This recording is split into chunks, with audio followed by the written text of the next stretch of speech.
to everything that was going and being said.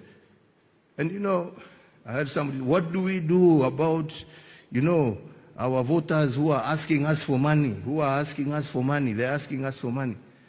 They're asking you for money because you as a leader have failed. It is,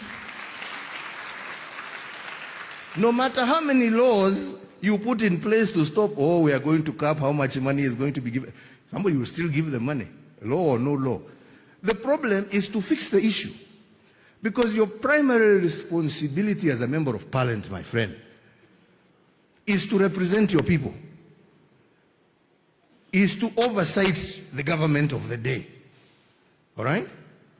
Now, if you have... Former President Uhuru Kenyatta has issued a powerful call to action to young Africans, urging them to rise up and take charge of their continent's future through self-resilience, integrity, and unity. Speaking at the second annual Girl Leaders Summit 2025 held at Makerere University in Kampala, Uganda, Kenyatta addressed hundreds of students, leaders, and youth influencers across Africa. Kenyatta painted a soberly picture of the continent's current state, highlighting issues such as economical inequality, political instability, and climate change, and youth empowerment. He stressed that these challenges require urgent on-ground solution, and that Africans' youth must be the ones to lead the change. The former head of state noted that the global political and economical landscape is shifting, with many developed nations becoming increasingly focusing on their internal affairs. As a result, Africa must abandon the idea that foreign nations will step in to solve its problem. Instead, Kenyatta urged young people to embrace this era as a new form of independence, an opportunity for Africans to define their own path. He encouraged the youth to take the lead in shaping sustainable development, championing innovation, and reforming system of governance. Kenyatta emphasized the importance of ethical leadership and challenged the young Africans to become custodians of accountability, transparency, and justice in their respective community and countries. The summit, which brought together young leaders from universities across the continent, served as a platform for discussing Africa's future and building youth capacity for leadership. Kenyatta's address stood out as a call for continental solidarity and a renewed commitment to Pan-African ideals.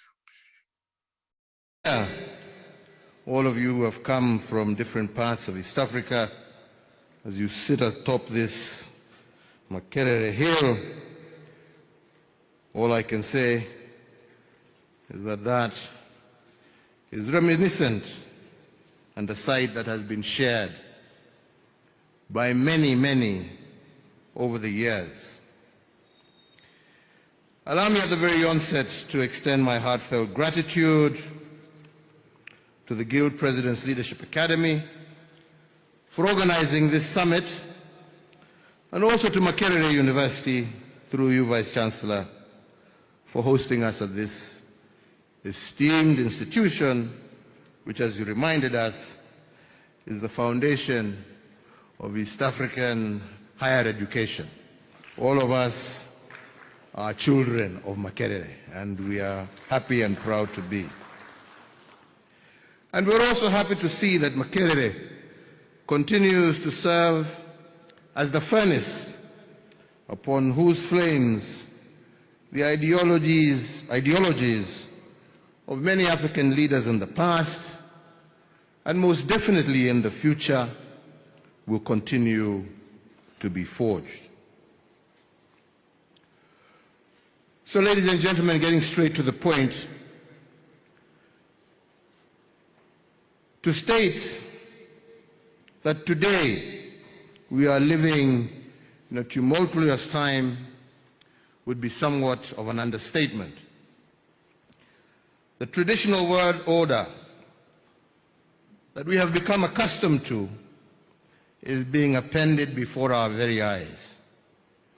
The forces of nationalistic politics are fast eroding the foundations of multilateral institutional frameworks that have formed the substructure of global geopolitics for many decades.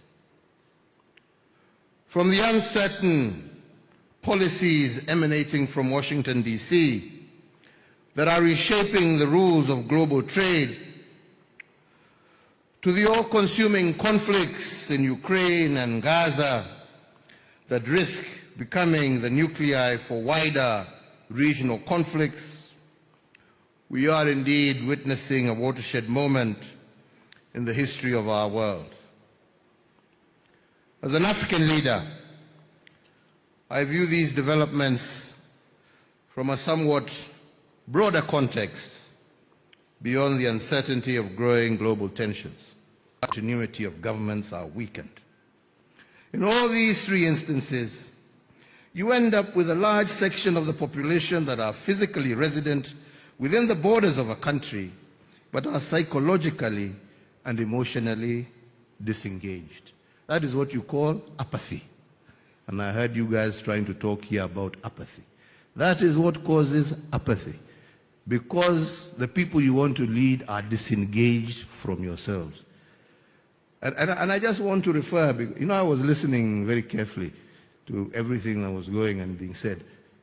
And I heard somebody, what do we do about, our voters who are asking us for money, They're asking us for money.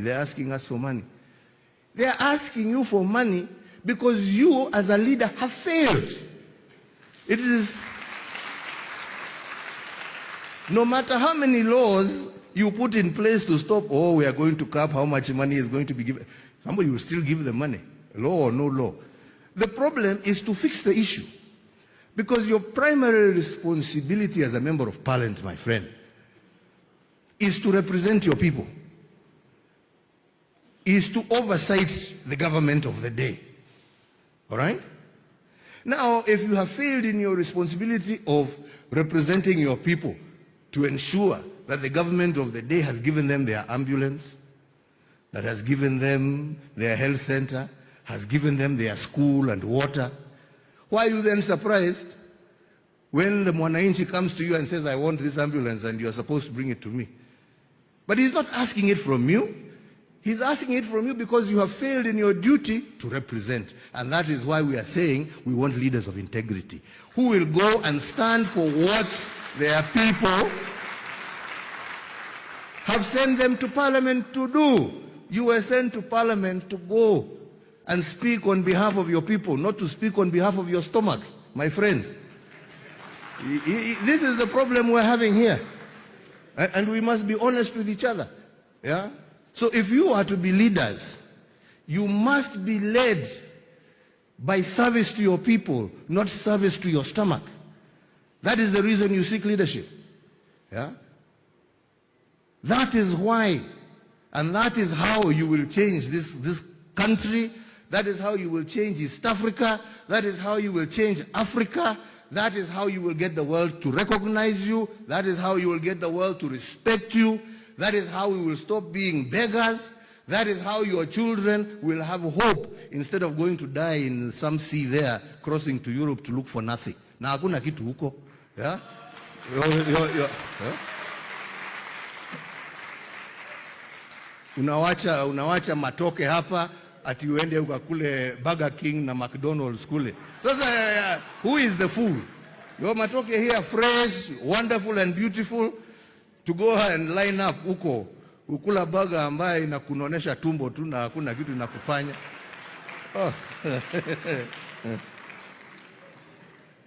Ama ni namna gani? Yes, that is the way. So, let me continue. I'm sorry. Yeah. In all three instances,